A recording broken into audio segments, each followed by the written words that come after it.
Hello, I'm D Brown, CEO, and welcome to this episode of Self-Made. Joining me on the show today is NFL Pro Bowler JT Gray with the New Orleans Saints. JT, welcome to Self-Made. Hey, how y'all doing? Doing Pleasure good. to be here. Good, man. Yes, Glad to sir. have you on the show as well. Hey, JT, so I want to set the stage for our viewers to understand your journey from childhood to being a star in the NFL. So talk to me about your childhood. Where did you grow up and what was your childhood like? I grew up in Clarksdale, Mississippi, neighborhood called Urquhart there. And, childhood was, we had to all go through challenges and, be resilient in the things that we do each and every day. My mom and my dad was a big role in that, and they took care of me and they showed me the way, like, to work hard and be disciplined in my actions and what I do and make good decisions in life. So what were some of the challenges you faced as a child in Clarksdale, Mississippi? Challenges that I had was, not being able to have the best looking things. But, I was grateful for what I had at the time. But, just going out, seeing people with these more expensive things than I had. And that right there just motivated me to go hard and get the things that I want and earn them myself. So when did you first develop a love for football? I'll say when I played Pee Wee football with Coach Tyrone. And talk about your high school career. You played at Clarksdale High School. You were a star player there. Talk to me about some of the games you played in and some of the memories you have from those years. One memory I had was the first game when I came back from Arizona. And that was my 12th grade year when we played South Haven, Mississippi. And that was just my first time getting back with my brothers, the guys that I missed while I was away in Arizona playing with them. And that was our first time collectively as a team. And that year to go out there and prove to what we had. We fell short that game, but throughout that season, we showed that we was working hard and being resilient and that we had the determination to finish strong. Who were some of the people at Clarksdale High School that had an impact on your life? I'll say the people that had impacts on my life was Mr. Moden, Coach Reed, Coach Johnson, all the whole coaching staff, my brothers, Elton Jenkins, Ben Baltimore, Jacorian Tyler, and some more guys that I was hanging around with to help me keep me level and to keep a positive mindset and look at things from a different perspective. Because it's hard, it's good, it's easy to make those bad decisions in that area of the time. And, you just got to stay on path, you got to stay focused and eliminate all of those distractions. And being around them and having the good people around in my circle helped me keep my mind in the right position to move forward and progress to playing at Mississippi State University.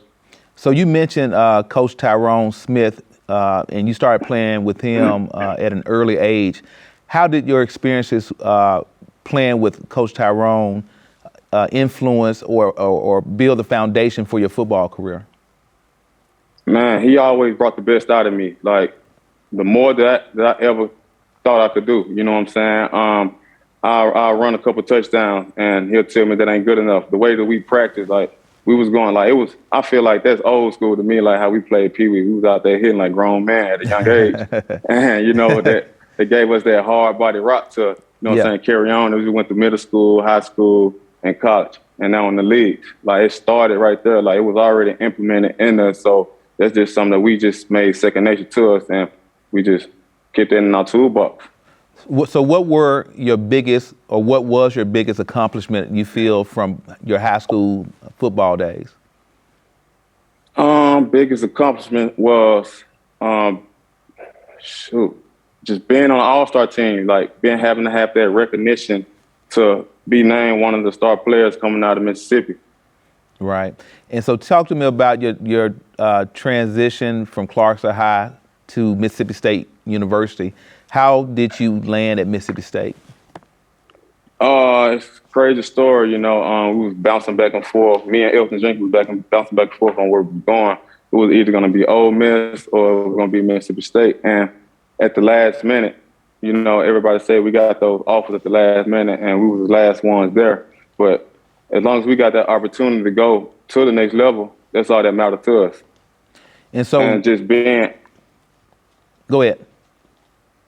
No, you can go ahead. Yeah, so when you arrived at Mississippi State, and you began to work out in that football program. What was it like? Hard, tough, and physical and fast. And you have to be mentally strong to even be there to work out, because the workouts that we do is similar to the Navy SEALs and how they train. So that's building our mentality to go through anything that we want, that we put our mind to. One thing that we learn about that, whatever you put your mind to, you can achieve it. And if you got mental weakness, you ain't gonna be able to survive in that type of environment. Right. And so you and Elton Jenkins played high school ball together, and then y'all went to Mississippi State and played together, and both of you all are now in the NFL. How instrumental was your relationship with Elton in building your success at Mississippi State? Being with him, it was, you know what I'm saying, it was like we was right there helping each other, whatever we had to do, on and off the field. Off the field, we had issues. We'll be there to talk to each other, to uplift each other, to stay in positive spirit, to go out there and dominate on the field, because you have to have that mindset. I always go back and speak to mindset, because your mindset controls everything that you want to do in this life. And that's one thing that we had together was great, strong mindset, and to be able to go out there and be resilient no matter how many failures that we have, to go out there and win. So when did you find your place at Mississippi State? Like, when did you realize that, hey, you know what, I'm going to be a difference maker on this team? It was my 11th grade year, you know, when I started to see other people like that, Prescott, Bernard McKinney, all of those guys graduate, Preston Smith, all of those guys go to the NFL and do great things. And I was like, if he can do it, I can do it too. Why not me? So I just tried to step my game up a little bit more and go out there and do the best that I could do. And so what were your biggest challenges playing at Mississippi State? Biggest challenges is staying focused and being disciplined in my routine, my daily habits. You know, got to establish your daily habits to be able to progress in his lifetime. And I feel like that's where I lacked it a little bit. But now that I look back and just looking at it now, I feel like if I would have had the daily habits and the routine that I had right now, it'll be way better. And that's one thing that was one of my challenges that I had at Mississippi State. And so what role did your family play in keeping you focused and grounded and contributing to your success? I say it was the support. You know, they was always there whenever I needed them. Every phone call that I had, every incident that I had that I called them, they was always there and speaking positivity into my life to help me grow and continue to have that composure to be resilient and prevail. So talk to me about your transition from Mississippi State University to the New Orleans Saints. How did you end up getting picked up by the Saints? Talk to me about that process. It was a crazy process, you know. I ended up watching the whole draft, you know, going into the draft. I had high hopes to get drafted, but if that didn't happen. But you already know that being resilient and having the mindset that I have, that I was going to go out there and put in the work necessary to go out there and earn a spot on the team. So I didn't let that ruin my confidence, because I know that you have to fail, and you have to fail and fail and fail and fail again, over and over again. But eventually, if you keep on trying, you're going to win. Right, right. And so tell me about the day that you learned that the Saints were going to sign you. Do you remember that day? Going back to it, no, I can't remember that day, but I remember it was somebody that they told me, and, you know, I feel like what I did wasn't even enough. So, because I had had an injury, I had a turf toe injury, and, you know, I didn't even play the first preseason game. The last 3 preseason games, I did not even play. So if you're not out there playing and you're not available in the NFL, then, you know, it's a high chance that you won't be on that team, because you're not durable. Right. And so, but you found, to me, you found like a niche in the NFL to where you could thrive and find your space. Tell me your thought process, or how did you develop that? Knowing my position and knowing when you come in at the league, you're coming in undrafted, you're against all odds. So you have to find something that you're great at. You have to master the things that don't require talent. So if you master your technique, if you master studying, your habits, if you're mastering your routine, and just going out there and getting those 10,000 reps, You have to have 10,000 reps to become professional in anything you do. So I was just going out and doing that, being consistently productive in everything that I was doing on special teams, and it started to pay off. So you find your niche on special teams, and this past season you had the honor of being selected to the Pro Bowl. What was that like? It was amazing. You know, that was one of my dreams that I had. And being able to accomplish that, I have to come back even stronger than I did last year. That, you know, it was a great accomplishment, but now I'm on to the next year. Right. And so do you feel like some of the coaches from, say, Mississippi State helped put you in position to be where you are today? And if so, who? Yeah, it was a couple of coaches I had. I had Coach English and I had Coach Collins. And one was a DB coach for me and one was a linebacker coach, Coach Collins. Yeah. He was a linebacker, and Coach Ron English was my DB coach. And just having that, like the mentality that they molded inside of me to go out there no matter what, even if you fatigue, you know what I'm saying? You still have to go out there, like have no excuses in whatever you're doing, like find a way, like just find a way no matter what. And that's what I carried on to the league. Like everything that I do is my decision. The situation that I'm in at the moment was my decision. So I have to make decisions to make better decisions, put myself in better situations. Right. So who are some of the people, you know, outside of your parents and your coaches, who are some of the people that have been influential in your life? From afar, I would say Rick Ross. He was, you know, I studied him to see like how he out here being so ambitious and what he doing, and knowing that he came from Clarksville, Mississippi, like it shows me that you can get it as well outside of the football field, as well as you. Like you showing that, you know what I'm saying? You're showing everybody a lot what you're doing, all the things that you're doing. You created all of this success, and everybody, you know what I'm saying? You're a role model, and everybody appreciate that. Thank you. I appreciate you saying that. So from, you know, obviously one of the things that I talk to NFL players about all the time is life after football. Have you given any thought to what that would look like, though it may be, you know, you got a lot of runway in front of you in the NFL, I believe. Have you thought about what you want to do outside of football? What passions you have? Most definitely. I'm already connected into real estate. I'm doing real estate. Just being more business oriented outside of football. You know, I already have things that I have plans and things that I'm doing right now, ideas that I'm just thinking on every night. So I know that in the NFL, you have to have a game plan, but also in life and outside of football, you have to have a game plan as well. And I already have the mindset that is equipped for it. So I'm going to do whatever it takes to acquire that same success off the field. Right, and I know that you have done things in the community as well back in Clarksdale. So talk to me about your passion to give back and support the community that you come from. I love giving opportunities. I love giving back to my hometown. I love giving back to all of the kids or anybody that needs help, because when I was young and when I didn't have anything, I used to want to help too. And it was people out there that was helping me. And I feel like that I'm in that position right now that I can do the same thing. And that'll be able to open more gateways for other people to help others and just spread that positive and good energy around. So in the NFL currently, who are some of the individuals that you either mentor you or that you strive to emulate? It was a guy that we had a linebacker called Craig Robinson, and you know, he was an older frat brother, Omega Psi Phi Fraternity Incorporated. And he was there. He was talking to me when I first got there. Justin Hardy and Demario Davis, a linebacker out of Jackson, Mississippi. Those guys, they was just, you know what I'm saying, rallying me up, talking to me, you know what I'm saying, letting me know the things that I need to get better in and the things that I need to watch out for in the NFL, and showing me just how the business work in the NFL. And I appreciate those guys for doing that for me.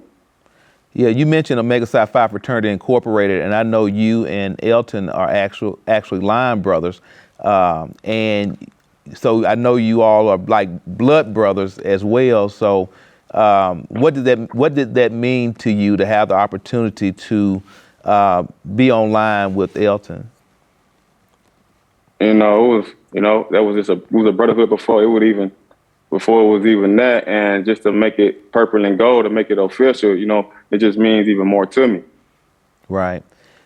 So talk to me about really your philosophy on work ethics and commitment.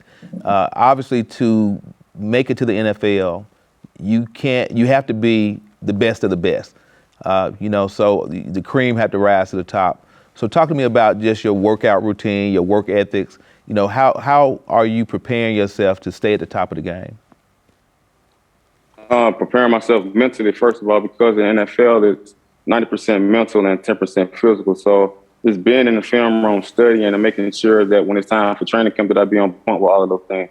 Also, just taking care of my nutrition, diet, eating the right foods, and working out as much as I can to, help my body recover, get in a hot tub, cold tub, all those different things that I have to do each and every day, even when my emotions not attached to it.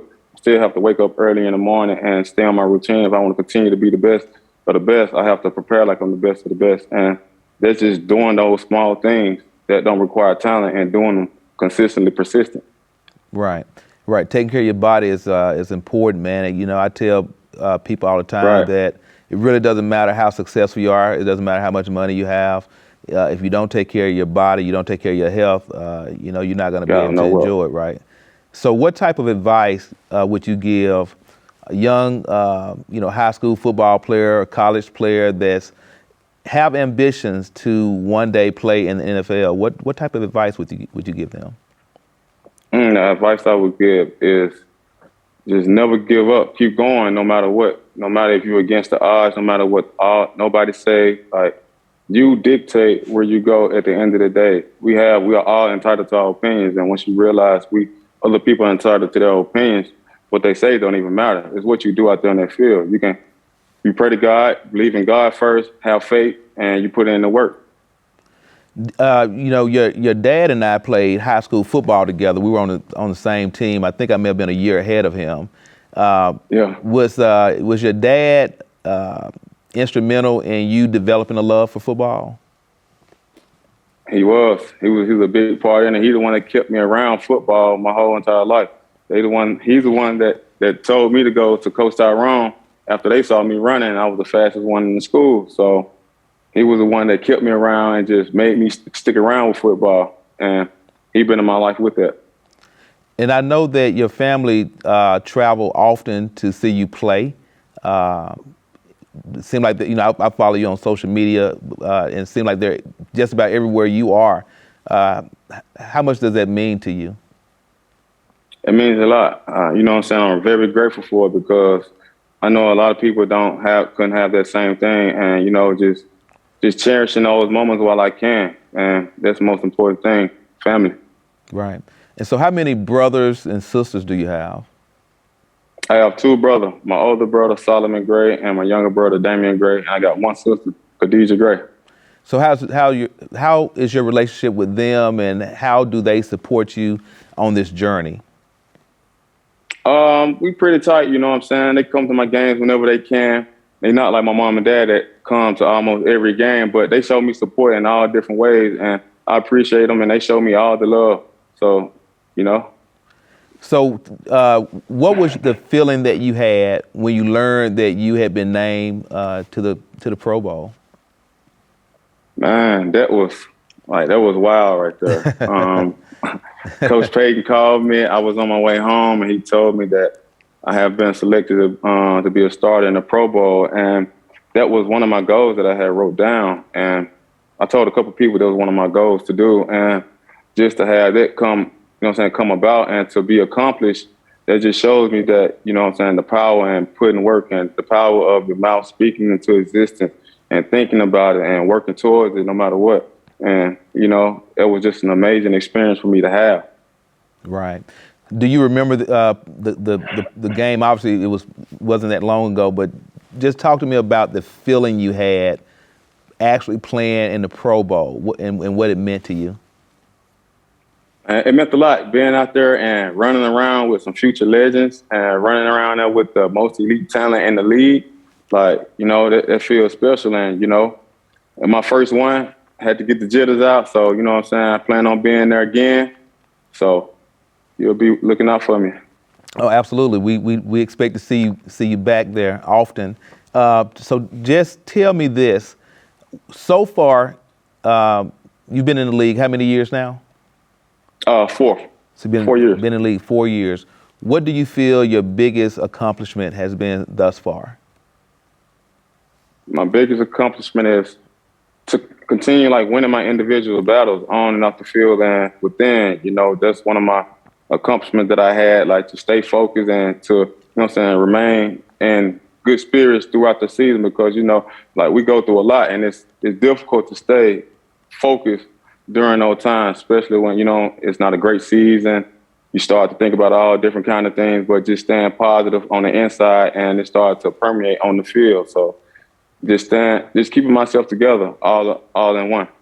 You mentioned quite often about staying focused, about mental toughness, and about the mindset. And you know, I talk about mindset all the time because I believe that is the difference maker. It doesn't really matter whether you're on the field or whether you're out negotiating a business transaction.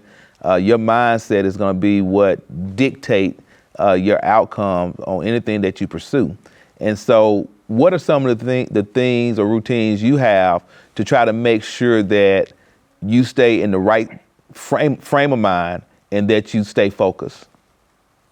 I do like reading. Like I read, and I know reading is going to help with my cognitive thinking. It's going to help me with brain strength. I like to meditate in the morning, sometimes at night before I go to bed, and just following like these positive quotes on Instagram, Twitter, all the social media, and being able to surround myself with their energy because I see these type of people and they all have the same mindset.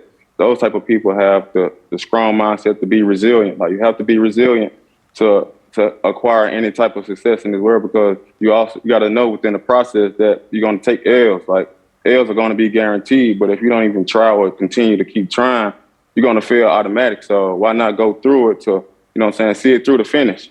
Right. And just having that mindset to finish strong no matter what it is. It's going to be a small little job, but if you showing that you're going to be able to finish, that says a lot because you take care of those small tasks going to add up. So once that bigger task come on, you don't have so many small W's that you know how it tastes and you know what you want when that W is bigger. Right.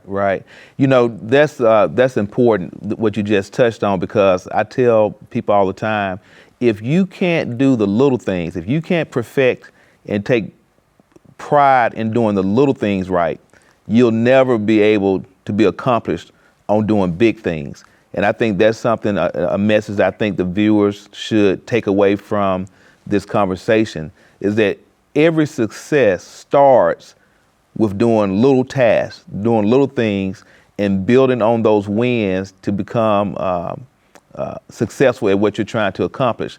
And so I want to ask you this question. Coming from Clarksville, Mississippi, which of course I'm from there as well. And so, you know, it's a lot of hopelessness. It's a lot of opportunity to do wrong, more opportunity to do wrong for a young person than it is for them to do right. You coming and out of that situation successfully, navigating through, all of those opportunities to go down the wrong path. A lot of people are watching you, rooting for you, and you're giving hope back to a community that has, realistically, oftentimes just a little hope. Do you ever think about that as you kind of go out and you are pursuing your dreams and really living the American dream? Does it ever cross your mind, and does that motivate you more that you actually are an example for those individuals? Yeah, that right there motivates me and myself because, I want to be able to show my face, to be able to give hope to the community, to, be present when, to show them like I'm an example of making it out of Clarksdale, and I'm coming back to show love, showing positive energy, to put people in great spirits, to, help mindsets. Like I really want to help mindsets of everybody to do better, be better, and, just start with the mind. Now, just to close the show out, I just want to ask you one final question. What do you hope to accomplish this upcoming season? What's your goal?